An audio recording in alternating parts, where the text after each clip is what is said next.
कहते हैं पूर्णिमा की रात अपने साथ रोशनी लेकर आती है, लेकिन इस गांव में ये पूर्णिमा की रात अपने साथ लेकर आई है एक ऐसा गहरा अंधेरा जिसमें भटकती है वो डायन। गांव वाले मानते थे कि इस काली पूर्णिमा की रात वो डायन पूरे गांव में भटकती है।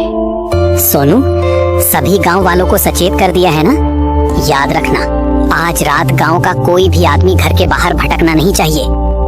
हाँ राणा जी, हमने सभी गांव वालों को सचेत कर दिया।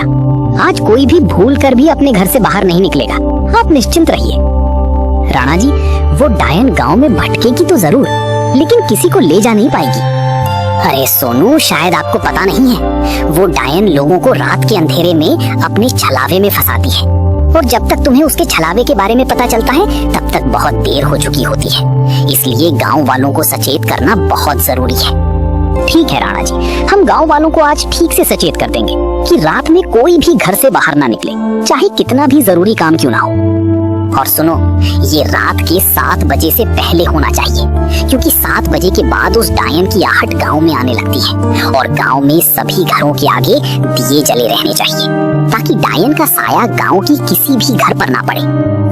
आप परेशान मत होइए राणा जी, वो डायन हमारे गांव में ना आए, इसलिए आज पुजारी जी ने गांव के चारों तरफ एक रेखा खींची है, जिससे वो डायन गांव में नहीं घुस पाएगी। अरे सोहन, वो डायन ऐसे ही किसी गांव का पीछा नहीं छोड़ती है। कहते हैं कि डायन की आंखों में कोई भी गांव आ जाए तो वो आसानी से उसका पीछा नहीं छोड़ती है, जब तक पूरे गांव का सर्वनाश ना कर दे। मुझे पूरा विश्वास है कि आज रात वो डायन गांव में जरूर आएगी। राणा के इतना समझाने के बाद सोनू और सोहन गांव की ओर निकल जाते हैं। रात की खामोशी बहुत गहरी हो गई थी। राणा की शक्ल पर साफ साफ डर झलक रहा था। उसकी बेचैनी ये बता रही थी कि आज रात गांव में डायन जरूर आएगी।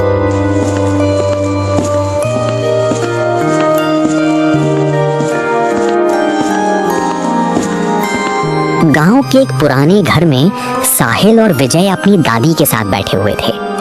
लालटेन की लौ कंपा रही थी, जैसे उसे भी किसी अनजानी की मौजूदगी का एहसास हो रहा हो। विजय, आज सभी तरफ के दरवाजे अच्छे से बंद करना। आज की रात हवा भी ठीक नहीं लग रही। तभी विजय की दादी माँ बोलती है, मैंने अपनी आंखों से देखा है, वो पूर्णिमा की रात जो बाहर निकला कभी वापस नहीं आया। दादी माँ, वो कौन ले जाता है? साहिल बेटा, डायन ले जाती है और ले जाकर अपना शिकार बनाती है। पूर्णिमा की रात में वो बाहर घूमती है।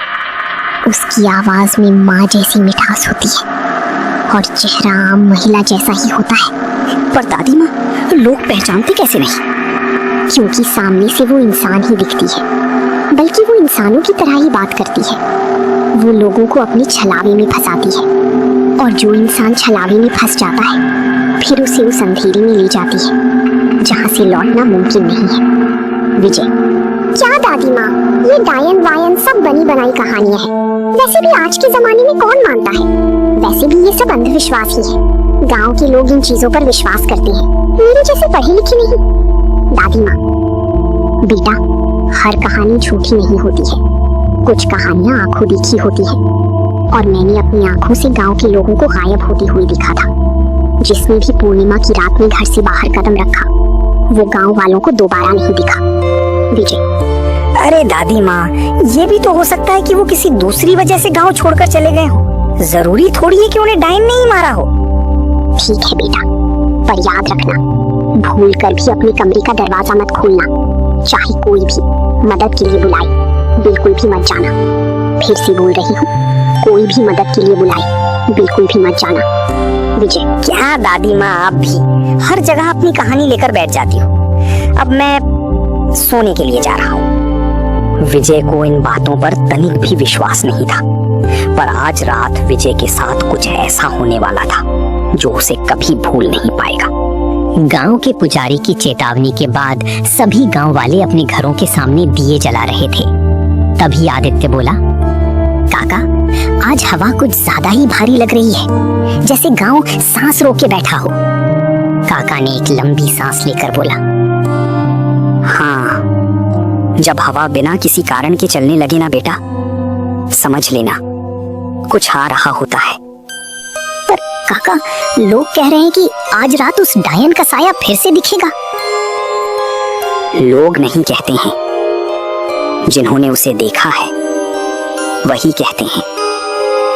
और जहां तक मुझे लगता है वो डायन जरूर आएंगी और न जाने कितने लोगों को अपना शिकार बनाएंगी। काका सच बताओ, पिछली रात वो आदमी जो घर से बाहर निकला था फिर वापस लौटा क्यों नहीं? क्योंकि उस रात वो आदमी डायन के छलावे में फंस गया था। जब तक उसे पता चला कि ये छलावा है तब तक बहुत देर हो चुकी थी। इसलिए उस रात के बाद उस आदमी को कभी देखा नहीं गया। मतलब काका ये बात सच है कि वो डायन पहले सिर्फ आवाज बनकर आती है? मदन काका ने थोड़ी देर रुककर डरती आवाज में बोला। हाँ, पहले आवाज, फिर पैरों की आहट, और जब सिर्फ सांसें सुनाई दें तब समझ लेना वो बिल्कुल पास है। मदन काका जी की ये बात सुनकर राम और श्याम के चेहरे पर एक डर छा गया था। तभी हम देखते हैं कि गांव के पुजारी उस रास्ते से गुजर रहे थे। राम, श्याम और मदन, ध्यान से सुनो, क्योंकि आज रात ये बात सिर्फ बात नहीं है, आखिरी चेतावनी है। और सुनो, आज 7 बजे के बाद एक भी दरवाजा नहीं खुलेगा, चाहे अंधेरा चीखे, चाहे हवा तुम्हारा नाम पुकारे।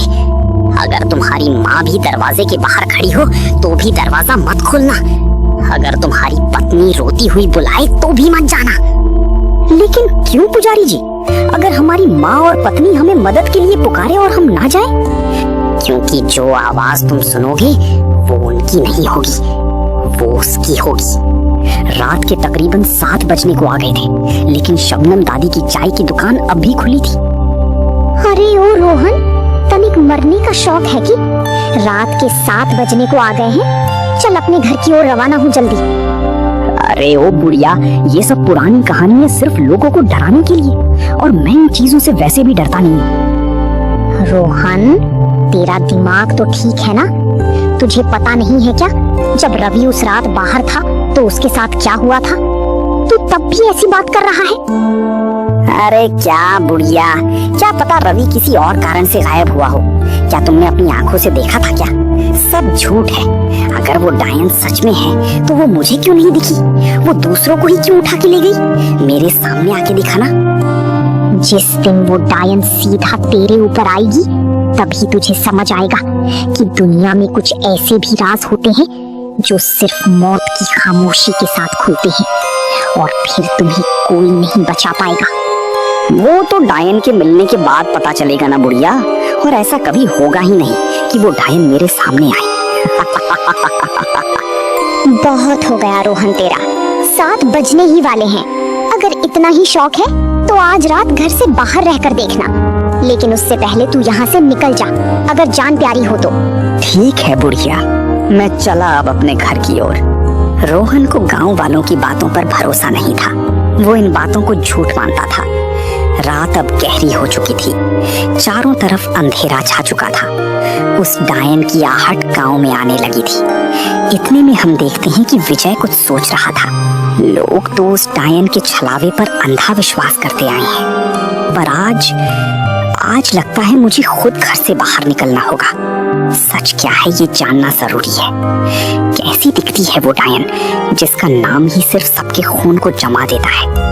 विजय अपने कमरे में गहरी सांस लेता है और चेहरे पर डर के साथ घर का दरवाजा खोलता है और डरते हुए अपने कदम आगे बढ़ाता है। तभी बाहर की हवा हल्की सी चीख की तरह गूंजती है, जिससे विजय डर जाता है।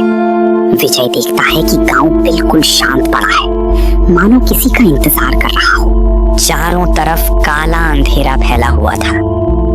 ये देखकर विजय बोला, कुछ तो अजीब लग रहा है आज की रात, लेकिन गांव तो बिल्कुल शांत है और यहाँ तो मुझे कोई डायन वायन नहीं दिख रही है। गांव वाले सच में अंधविश्वास में ही जी रहे हैं। डायन सिर्फ गांव वालों का भ्रम है। अगर डायन सच में होती तो मैं तो बाहर ही खड़ा हूँ घर के, अभी तक मुझे क्यों नहीं दिखी? इतने में अचानक से एक ठंडी हवा के साथ एक आवाज विजय के कानों तक आती है। विजय, विजय। इस आवाज को सुन विजय डर जाता है। उसके हाथ पैर डर के मारे कांपने लगे थे। तभी वो मुड़कर देखता है तो वो पूरी तरह से चौंक जाता है। कौन है वहां पर? कौन खड़ा है वहां पर? सामने आओ। उसके सामने उस बरगद के पेड़ के नीचे एक औरत खड़ी थी, बिल्कुल शांत। मुझे नहीं पहचाना विजय? ध्यान से देखो, मैं वही हूँ जिसका तुम इंतजार कर रही थी। अरे ये तो माँ खड़ी है। इतनी रात में माँ यहाँ क्या कर रही है? और माँ तो मुझे घर से बाहर निकलने से मना कर रही थी और खुद यहाँ बाहर खड़ी है। ये अजीब नहीं है कुछ? विजय धीरे धीरे अपनी माँ की तरफ कदम बढ़ाने लग जाता है, लेकिन उसके मन में बहुत सारे सवाल उठ रहे थे। अरे माँ, तुम यहाँ क्या कर रही हो? तुम तो मुझे कह रही थी कि आज रात घर से बाहर निकलना खतरे से खाली नहीं है, लेकिन तुम तो यहाँ बाहर खड़ी हो। मुझे कुछ समझ में नहीं आ रहा है माँ। विजय, मैंने कब कहा था कि तुम घर के अंदर ही रहो? मैं तो कब से खड़ी हूँ, तुम्हारा इंतजार कर रही हूँ। तुमने आने में बहुत देर लगा दी विजय।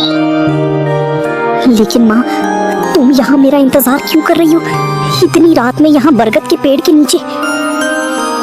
तुमने ही तो मुझे बुलाया था विजय। तुम्ही ने तो बोला था ना कि डायन वायन सब अंधविश्वास होता है। भूल गई हो क्या? ये बात सुन विजय के पैरों तले जमीन खिसक गई। विजय के शरीर में अजीब सी कंपन दौड़ गई, मानो विजय वहीं पर जम सा गया हो। तभी पीछे से एक भारी आवाज विजय को पुकारते हुए बोली, पीछे हटो विजय, वो तुम्हारी माँ नहीं है बल्कि वो डायन का छलावा है तुम्हें फंसाने के लिए। जल्दी वहां से पीछे हटो।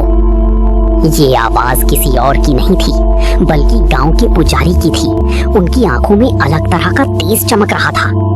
तभी हम देखते हैं कि वो औरत डायन का रूप ले चुकी थी। मतलब विजय एक छलावे में फंसने वाला था। मैं वापस आऊंगी, मैं वापस जरूर आऊंगी।